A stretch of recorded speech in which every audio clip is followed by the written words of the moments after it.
Hi everyone, this is Dio. I'm sure you know my name by now, or Elizabeth, or the Queen. Up to you what you wanna call me. Actually, no, it's not up to you. So you can call me Dio or Elizabeth or Queen, but that's besides the point.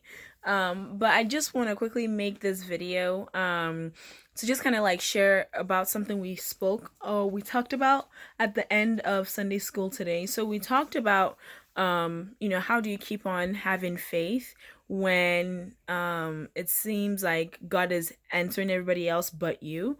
Um so one of the things we talked about, because Shalma asked the question, and the example that she used was like healing. Like, how do you keep on praying for healing when it's like God is not answering you, but He's answering everybody else? So one of the things that I said or shared was that, as Christians, we need to change our perspective on suffering. And I'm not saying suffering like, oh, woe is me, but suffering can literally be, oh, I have a headache all the time, or I have a migraine, right? Or, oh, nobody likes me. You know what I mean? Things like that.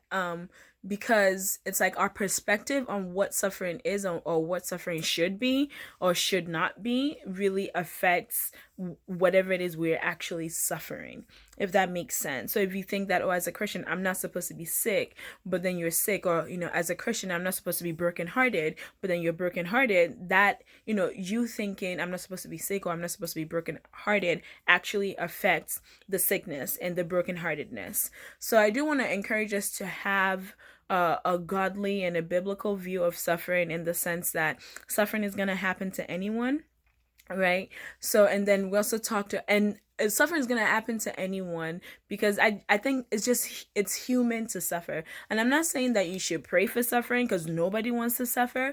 But I think that we should expect, or at least accept suffering as something that is part of life. You know what I mean? So now, where does the hope come in?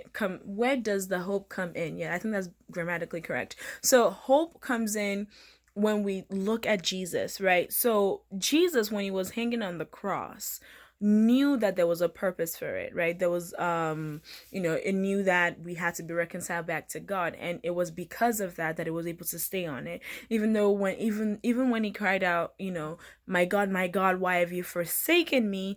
Yes, it felt like God left him. And I guess in a way God did leave him, because he became sin, right? But when we look at Jesus, for the outcome to happen, for us to be Christians today, Jesus had to die.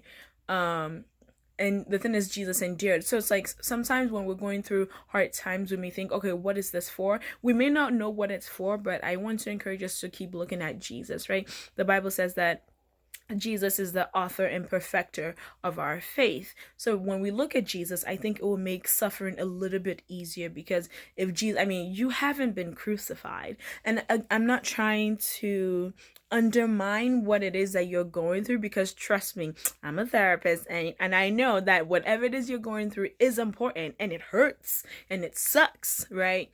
But I think, like, when we look at Jesus, when we look at what Jesus endured, and for the purpose he endured it, my hope is that that will make it easier. And then we also talked about faith, and how, faith, I don't want to make this video really long, but faith is like, the example that we used was, okay, get up from your seat and then sit back down, get up and sit back down. It's like, when you were sitting back down, gravity did its work, and when you were sitting back down, you didn't have to calculate the scientific ratio of, your weight to the sturdiness of the chair. You just believed that the chair was going to hold you.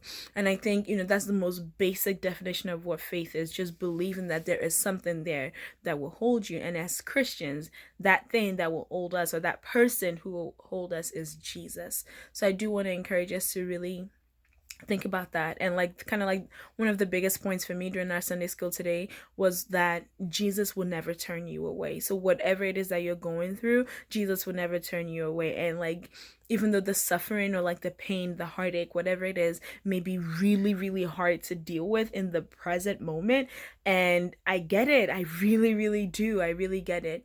But at this, I guess not, but and Jesus is with us during all of that.